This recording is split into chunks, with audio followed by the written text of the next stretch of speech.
درس کا موضوع ہے ختم نبوت۔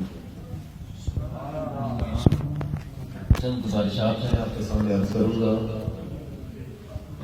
فضائل سننا اپنی جگہ، مسائل سننا اپنی جگہ، لیکن فضائل اور مسائل کے سننے کا فائدہ تبھی ہوگا جب بندے کا عقیدہ درست ہوگا۔ اور آپ لوگوں سے میں یہ عرض کروں گا کہ خاص کر اس حوالے سے کہ جو ختم نبوت کا جو موضوع دیا گیا یہ اتنا حساس موضوع ہے کہ جس کی حساسیت کا اندازہ اس بات سے آپ بنا سکتے ہیں کہ جنگ کے زمانہ میں سیدنا صدیق اکبر رضی اللہ تعالیٰ عنہ کی قیادت میں تقریباً 700 حفاظ صحابہ کرام نے اپنی جانوں کا نذرانہ پیش کیا۔ آپ سے عرض کروں گا کہ کوشش کریں، چند منٹ کا یہ درس ہے، لیکن چونکہ عقیدے کے حوالے سے ہے تو اس طریقے سے سماعت کریں کہ آپ کو اس کی سمجھ بھی آئے، اور اگر آپ کے ذہن میں کوئی سوال ہے، کوئی اس طرح کی بات ہے تو تاکہ وہ خدشہ دور ہو جائے۔ اور ہم لوگ جو یہ عقیدہ ختم نبوت پر بار بار زور دے رہے ہیں، ان دنوں جو بار بار یہ محافل ہو رہی ہیں، تاجدار ختم نبوت کے نعرے لگ رہے ہیں، اس کی وجہ کیا ہے؟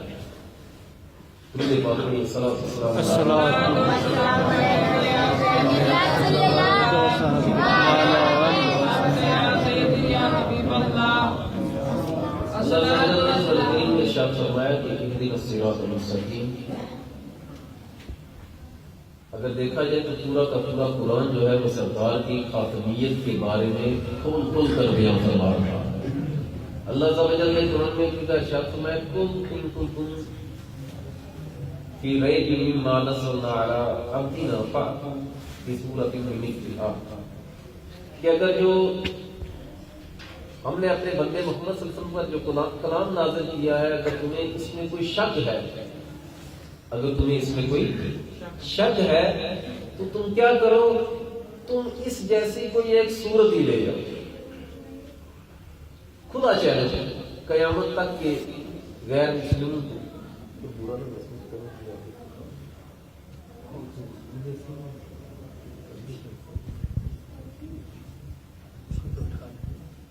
آواز تو آ رہی ہے نا سب؟ آواز تو آ رہی ہے نا سب؟ میں اس لیے معذرت چاہوں گا تھوڑا سا قریب آ جائیں تاکہ پرابلم اس طرح کی ہے کہ پھر آواز تھوڑی سی کھینچنی ہوتی ہے نا، پرابلم بنتی ہے۔ آواز تو آ رہی ہے، قریب صرف چند باتیں وہ سمجھ جاتی ہیں، برا نہیں محسوس کیجیے گا۔ نعرہ تکبیر، اللہ، نعرہ رسالت، یا رسول اللہ، نعرہ تحقیق، ماشاءاللہ، نعرہ حیدری، یا علی، تاجدار ختم نبوت زندہ باد، تاجدار ختم نبوت زندہ باد، لبیک لبیک لبیک یا رسول اللہ، لبیک لبیک لبیک یا رسول اللہ، لبیک لبیک لبیک یا رسول اللہ، لبیک۔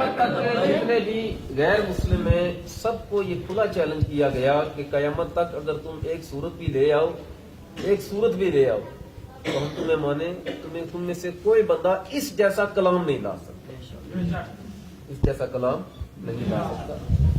قرآن میں اللہ عز و جل نے ارشاد فرمایا اہدنا الصراط المستقیم، سورۃ فاتحہ میں ہم روز پڑھتے ہیں کہ اللہ ہمیں سیدھا رستہ دکھا۔ سیدنا عبداللہ ابن عباس رضی اللہ تعالیٰ عنہ تشریف فرما تھے، ان سے کسی نے پوچھا اے عبداللہ مس صراط المستقیم، یہ صراط مستقیم کیا ہے؟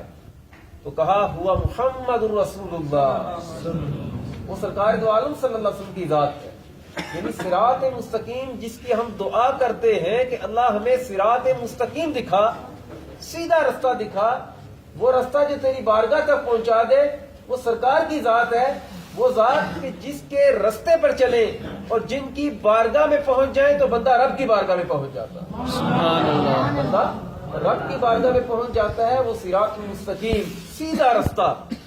اور اس کا مطلب یہ جو ہم دعا کرتے ہیں اللہ ہمیں سیدھا رستہ دکھا، گویا کہ ہم سرکار کو مانگتے ہیں کہ اللہ ہمیں سرکار دو عالم صلی اللہ علیہ وسلم عطا فرما۔ اب وہ کیسا بندہ بدبخت ہے کہ جو سرکار دو عالم صلی اللہ علیہ وسلم کو چھوڑ کر، سرکار دو عالم صلی اللہ علیہ وسلم کے رستے کو چھوڑ کر کسی اور کو معاذ اللہ وہ نبی مانے، اور وہ اگر کسی اور کو معاذ اللہ وہ نبی مانتا ہے، کفر کے اندھیرے میں غرق ہوتا ہے، وہ صراط مستقیم پر نہیں ہے بلکہ وہ ٹیڑھے رستے پر ہے اور جہنم میں جانے والا۔ عقیدہ ختم نبوت. روزانہ آپ علماء سے بھی سنتے ہوں گے, ٹی وی پر بھی کافی سارے اس طرح کے پروگرام لگتے ہیں. ہماری یہ جو بچے, یہ جو پنیری ہماری بیٹھی ہے, ہماری اکثریت یہ جو قادیانی بنے, یہ کہاں سے آئے؟ ہم سارے لوگ بیٹھے ہیں نا, سمجھدار ہیں سارے. یہ لوگ کہاں سے آئے؟ یہ ہم ہی میں سے نکل کر قادیانی بنے. انہوں نے اسلام کو چھوڑا اور مرتد ہوئے. انہوں نے اسلام کو چھوڑا, دین سے ارتداد کیا, قادیانی بنے, کافر بنے. وجہ کیا تھی؟ 2 وجوہات. پہلی وجہ یہ کہ علم کی کمی, اور دوسری وجہ یہ کہ یہ لوگ جو قادیانی بنے, یا تو یہ بے مرشدے تھے, اور اگر مرشد والے تھے تو ان کے مرشد کامل نہیں. اگر مرشد والے تھے تو ان کے مرشد کامل, ان کا ان کے ساتھ تعلق مضبوط نہیں تھا. جس کا تعلق اپنے مرشد کے ساتھ مضبوط ہوا اور مرشد کامل ہوا, وہ کبھی بھی کوئی بدمذہب نہیں بنا, کبھی بھی کوئی قادیانی نہیں بنا. عقیدہ ختم نبوت یہ ہے کہ آقا کریم صلی اللہ علیہ وآلہ وسلم اللہ عز و جل کے آخری نبی. عقیدہ ختم نبوت کیا ہے؟ نبی پاک صلی اللہ علیہ وسلم اللہ عز و جل کے آخری نبی. آقا کریم صلی اللہ علیہ وسلم کی زندگی مبارک میں بھی اور آپ کی وفات ظاہری کے بعد بھی تا قیامت کوئی نبی نہیں آ سکتا. بات سمجھ آ رہی ہے؟ عقیدہ ختم نبوت کیا ہے؟ آقا کریم صلی اللہ علیہ وسلم بولے نا, آقا کریم صلی اللہ علیہ وسلم اللہ عز و جل کے آخری نبی. اور آقا کریم صلی اللہ علیہ وسلم کی زندگی مبارک میں بھی اور آپ کی وفات ظاہری کے بعد بھی قیامت تک کوئی نبی نہیں آ سکتا. اگر کوئی بندہ کہے کہ ممکن ہے کہ آ سکتا ہے, وہ کافر. جو ممکن بھی جانے وہ بندہ کیا ہے؟ کافر. اور اگر کوئی بندہ نبوت کا دعویٰ کرے وہ بھی کافر. وہ بھی کیا ہے؟ کافر. اور اگر کوئی بندہ نبوت کا, جھوٹی نبوت کا دعویٰ کرتا ہے اور کوئی دوسرا بندہ اس سے کہتا ہے کہ اس پر کوئی دلیل دے, تو وہ دلیل مانگنے والا بھی کافر. وہ دلیل مانگنے والا بھی کافر. کیوں؟ اس لیے کہ اسے شک ہے کہ سرکار دو عالم صلی اللہ علیہ وسلم اللہ عز و جل کے آخری نبی. گویا کہ آقا کریم صلی اللہ علیہ وسلم کو اللہ عز و جل کا آخری نبی ماننا, یقین کرنا, یہ عقیدے کی بنیاد. بات سمجھ آ رہی ہے؟ اور ایک اور بات, یہی نہیں کہ صرف قادیانی کافر ہے, ایک ہوتا ہے کافر اصلی, جیسا کہ بتوں کو سجدہ کرنے والے یہ جو ہندو ہیں یہ کافر ہیں, کافر اصلی. اور ایک ہوتا ہے کافر مرتد. مرتد کافر وہ ہوتا ہے جس نے اسلام قبول کیا اور پھر کافر ہوا. کافر اصلی سے زیادہ سخت حکم کافر مرتد کا ہے. قادیانی جو ہے یہ مرتد کافر ہے. قادیانی جو ہے یہ مرتد کافر ہے. اور ایک بات خاص کر کے میں عقیدہ ختم نبوت کی جہاں پر بات ہو تو بات کرتا ہوں, یہ کوئی ایسا معاملہ نہیں ہے کہ بندے نے بس فضائل سنائے اور اٹھ کر چلا گیا, بلکہ اس کا تعلق مسائل سے بھی ہے, عقیدے سے متعلقہ مسائل. یہ نہیں کہ صرف قادیانی کافر ہے, بلکہ ہر وہ بندہ کافر ہے جو سرکار دو عالم صلی اللہ علیہ وسلم کے بعد کسی کو نبی مانتا ہے. یہ بات سمجھ آ رہی ہے نا؟ اسی لیے مسلمہ کے ماننے والوں کے خلاف حضرت صدیق اکبر نے جہاد کیا, طلحہ اسدی کے خلاف جہاد ہوا, سجا بنت حارث کے خلاف جہاد ہوا, مرزا بہا اللہ کے خلاف جو ہے وہ جہاد کیا گیا. یعنی جس نے جہاں جہاں سر اٹھایا نبوت کا اعلان کر کے, تو امت نے اس کے خلاف اعلان جہاد اس لیے کیا کہ ہر وہ بندہ مرتد کافر ہے جو سرکار دو عالم صلی اللہ علیہ وسلم کے بعد کسی اور کو نبی مانے. یہ بات سمجھ آ رہی؟ تو عقیدہ ختم نبوت یہ, اور اس کی دلائل میں نے کہا, ایک تو پورا قرآن اس بات کا شاہد ہے کہ سرکار دو عالم صلی اللہ علیہ وسلم اللہ عز و جل کے آخری نبی. سرکار دو عالم صلی اللہ علیہ وسلم اللہ عز و جل کے آخری نبی ہے. صحیح طور پر اللہ عز و جل نے قرآن میں ارشاد فرمایا, ما کان محمد ابا احد من رجالکم ولکن رسول اللہ وخاتم النبیین, کہ بے شک محمد محمد صلی اللہ علیہ وسلم تمہارے مردوں میں سے کسی کے باپ نہیں ہے, بلکہ وہ اللہ کے رسول ہے اور نبیوں کے خاتم ہے, خاتم النبیین ہے. بات سمجھ آ رہی ہے؟ اللہ عز و جل نے قرآن میں یہ جو ارشاد فرمایا وہ باپ نہیں ہے, رسول ہے. یہ کیوں ارشاد فرمایا؟ اس کا جواب علماء کرام نے یہ دیا کہ محمد تمہارے مردوں میں سے کسی کے باپ نہیں بلکہ رسول ہے. اس کی وجہ یہ ہے کہ باپ کم مہربان ہوتا ہے، رسول زیادہ مہربان ہوتا ہے. سبحان اللہ. بے شک. اور وہ نبیوں کے خاتم ہیں، اللہ عز و جل کے وہ آخری نبی ہیں. اب وہ بندہ جو سرکار دو عالم صلی اللہ علیہ وسلم کو کے علاوہ کسی اور کو نبی مانے، وہ بندہ خسارے میں ہے. اس کی دلیل کیا؟ اللہ عز و جل سورہ بقرہ میں ارشاد فرماتا ہے ہدی للمتقین. یہ قرآن متقین جو ہیں ان کے لیے ہدایت ہے، جو تقوی والے ہیں ان کے لیے ہدایت ہے. اب متقین کون؟ الذین یؤمنون بالغیب. پہلی نشانی یہ کہ وہ غیب پر ایمان لانے والے. پہلی نشانی یہ کیا کہ وہ الذین یؤمنون بالغیب ویقیمون الصلاۃ ومما رزقناہم ينفقون. کہ دوسری نشانی ان کی یہ ہے کہ وہ نماز کے قائم کرنے والے. تیسری نشانی یہ کہ جو رزق ہم نے دیا اس میں سے خرچ کرنے والے. پھر چوتھی نشانی یہ بتائی والذین یؤمنون بما انزل الیک وما انزل من قبلک وبالآخرۃ هم یوقنون اولئک علی ھدی من ربہم واولئک هم المفلحون.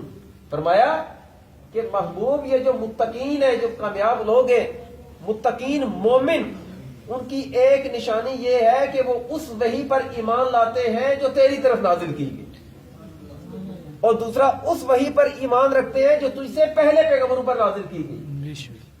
جو تیری وحی پر ایمان رکھے یعنی قرآن پر ایمان رکھے، تجھے نبی مانے، اور تجھ سے جو پہلے انبیاء گزرے ان کی وحی کو مانے، ان انبیاء کو مانے. اولئک علی ھدی من ربہم. یہ ایسے بندے جو اس طرح کا عقیدہ رکھیں وہ اللہ عز و جل کی طرف سے ہدایت کاملہ کے راستے پر، اور اس طرح کا جو عقیدہ رکھیں کہ وہی تمہاری طرف اور تمہارے سے پہلے جو انبیاء ہیں ان کی طرف جو وحی آئی. بعد کی بات نہیں ہوئی کہ تم سے بعد اگر اس طرح کی بات ہوتی، بعد میں آنے کسی نبی کے آنے کی گنجائش ہوتی، تو اللہ عز و جل یہ بھی ارشاد فرماتا ہے کہ جو وحی تجھ پر نازل ہوئی اور جو تجھ سے پہلے انبیاء پر نازل ہوئی اور جو تیرے بعد میں آنے والے کسی نبی پر نازل ہوگی. ایسے نہیں کہا بلکہ دو چیزیں کہیں. اے محبوب جو وحی تم پر نازل ہوئی اور جو تم سے پہلے انبیاء پر نازل ہوئی، جو ان کو ماننے والے ہیں وہ اللہ کی طرف سے ہدایت یافتہ ہے، اور اللہ عز و جل نے انہیں دنیا اور آخرت میں کامیابی کا تاج عطا فرمایا. آقا کریم صلی اللہ علیہ وسلم نے ارشاد فرمایا انا العاقب، میں عاقب ہوں. والعاقب الذی لا نبی بعدہ، اور عاقب وہ ہوتا ہے جس کے بعد کوئی نبی نہیں. فرمایا میں خاتم النبیین، اور میرے بعد کوئی نبی نہیں ہے. میرے بعد کوئی نبی نہیں ہے. کہنے کا میرا مقصد یہ ہے کہ اللہ عز و جل کا قرآن اور سرکار دو عالم صلی اللہ علیہ وسلم کی احادیث مبارکہ یہ کھل کر اس بات کو بیان کرتی ہیں کہ اللہ عز و جل کے آخری نبی نبی پاک صلی اللہ علیہ وسلم، اور آپ کے بعد کوئی نبی آنے والا نہیں. کوئی بندہ اس کو مانے یا امکان ظاہر کرے کہ یہ ہو سکتا ہے تو وہ بندہ خود کافر، اور جو ایسے سے دلیل مانگے وہ بندہ بھی کافر. یہ بات میں پہلے بتا چکا ہوں. بار بار تکرار اس لیے کی جاتی ہے کہ جس بات کا تکرار کیا جائے وہ دل میں قرار پکڑ لے. یہ ہماری جو آگے پنیری آ رہی ہے، یہ جو بچے ہیں ان کو جب پتا ہوگا کہ عقیدہ ختم نبوت کیا ہے تو وہ ایسے کسی بیڑیے کے ہاتھ نہیں چلے. حضرت جبیر رضی اللہ تعالیٰ عنہ ارشاد فرماتے ہیں کہ میں ملک شام گیا، میں سفر پر تھا تجارت کے حوالے سے، تو ایک پادری سے میری ملاقات ہوئی. اس بندے نے مجھ سے کہا کہ تم کہاں سے آئے؟ میں نے کہا میں مکہ سے آیا. اس پادری نے کہا میرے ساتھ اندر آ. وہ پادری جو تھا انہیں کسی کمرے میں لے کر گیا. وہاں پر مختلف انبیاء کی تصویریں تھیں. آدم علیہ الصلوۃ والسلام کی، شیس علیہ الصلوۃ والسلام کی، اور دیگر انبیاء کی تصاویر تھی. اس نے کہا میں نے سنا ہے کہ مکہ کی سرزمین پر کسی شخص نے نبوت کا دعویٰ کیا. میں تجھے یہ تصویریں دکھا رہا ہوں، ان میں سے دیکھ اور مجھے بتا کہ ان میں سے وہ نبی کون ہے. کہتے ہیں میں نے مختلف تصاویر دیکھی، مجھے پتا نہ چلا. مختلف انبیاء کو بتاتا رہا یہ دیکھو یہ دیکھو. کہتے ہیں ان میں سے کوئی بھی سرکار دو عالم صلی اللہ علیہ وسلم کی تصویر نہیں تھی. کہتے پھر وہ دوسرے کمرے میں لے کر گیا اور اس نے مختلف تصاویر کھولی. ان میں سے ایک تصویر پر میری نظر پڑی تو وہ سرکار دو عالم صلی اللہ علیہ وسلم کی تصویر تھی. تو میں نے کہا یہ وہ نبی ہیں جنہوں نے نبوت کا دعویٰ کیا، ان کا نام محمد صلی اللہ علیہ وسلم. کہتے ہیں میرے ذہن میں ایک سوال آیا. میں نے اس پادری سے کہا کہ آدم علیہ السلام کی میں نے تصویر دیکھی تو ان کی ایڑی کے پیچھے حضرت شیس علیہ السلام کا پاؤں تھا. یعنی اس کا مطلب تھا کہ آدم علیہ السلام کے بعد شیس علیہ السلام آئے گے. شیس علیہ السلام کے بعد میں نے پاؤں دیکھا, یعنی حضرت شیس علیہ السلام کی ایڑی اور ادریس علیہ السلام کا پیچھے پاؤں تھا. اس کا مطلب یہ تھا کہ شیس علیہ السلام کے بعد ادریس علیہ السلام. کرتے کرتے کہتے ہیں میں نے ان کے پیچھے نوح علیہ السلام, ان کی ایڑی کے پیچھے نوح علیہ السلام کو دیکھا, ان کی ایڑی کے پیچھے ابراہیم علیہ السلام کو دیکھا, ان کی ایڑی کے پیچھے اسماعیل علیہ السلام کو دیکھا, ان کی ایڑی کے پیچھے اسحاق علیہ السلام کو دیکھا, ان کی ایڑی کے پیچھے میں نے یعقوب علیہ السلام کو دیکھا. یعنی جو بھی نبی ہے اس کے پیچھے ایڑی کے پیچھے کسی دوسرے نبی نے آنا ہے. اس کی دلیل تھی اس کا پاؤں پہلے نبی کی ایڑی کے پیچھے. تو میں نے اس سے کہا یہ کیا معاملہ؟ تو اس پادری نے کہا ایک نبی کی ایڑی کے پیچھے دوسرے نبی کا پاؤں اس لیے کہ اس نبی کے بعد اس نبی نے تشریف لانا. تو کہتے ہیں کہ میں نے اس سے کہا کہ سرکار دو عالم صلی اللہ علیہ وسلم اللہ عز و جل کے آخری نبی ہے, تو آپ کی ایڑی کے پیچھے یہ جو بندہ کھڑا ہے یہ کون ہے؟ کہتے ہیں میں نے اس پادری سے پوچھا تو اس پادری نے کہا کہ سرکار دو عالم صلی اللہ علیہ وسلم نبی پاک صلی اللہ علیہ وسلم اللہ عز و جل یعنی تمہارے جو نبی ہیں یہ واقعی اللہ کے آخری نبی ہیں. ان کی ایڑی کے پیچھے یہ جو بندہ دوسرا نظر آ رہا ہے یہ ان کے خلیفہ صدیق اکبر کی ذات. سبحان اللہ. آقا کریم صلی اللہ علیہ وسلم نے ارشاد فرمایا کہ نبوت ختم ہو گئی, رسالت ختم ہوگی, میرے خلفاء باقی ہیں, اللہ میرے خلفاء پر رحم کرے. صحابہ نے عرض کی آقا آپ کے خلفاء کون سے ہیں؟ ارشاد فرمایا میری امت کا ہر عالم میرا خلیفہ, میری امت کا ہر عالم میرا خلیفہ. قادیانیت تیزی سے پھیل رہی ہے. آپ اس بات کا اندازہ لگا لیں کہ سن 1983 یا 86 میں یہ ہمارا ضلع کوٹلی ہے, اس میں قادیانی کی جو تعداد تھی وہ تقریباً 300 تھی. کتنی تھی؟ اور آج ضلع کوٹلی میں, صرف ضلع کوٹلی کی بات کر رہا ہوں, تقریباً 23,000 کے قریب یہ قادیانی. کتنی تعداد ہے؟ 23,000. یہ کہاں سے آئے؟ یہ ہمیں میں سے نکل کر باہر آئے. ہمیں میں سے ان لوگوں نے ہمارے ہی دین کو چھوڑا اور یہ قادیانی انہوں نے اختیار کی. کسی کو انگلینڈ کا لالچ دیا گیا, کسی کو امریکہ کا لالچ دیا گیا, کسی کو پیسہ دیا گیا, کسی کو زمین دی گئی, جائیداد دی گئی, اور ہم کہتے ہیں کہ ہمارے عقیدے اتنے کمزور سے کہ خزاں رسیدہ درخت کے پتوں کی طرح کھڑکنے لگتے ہیں. اگر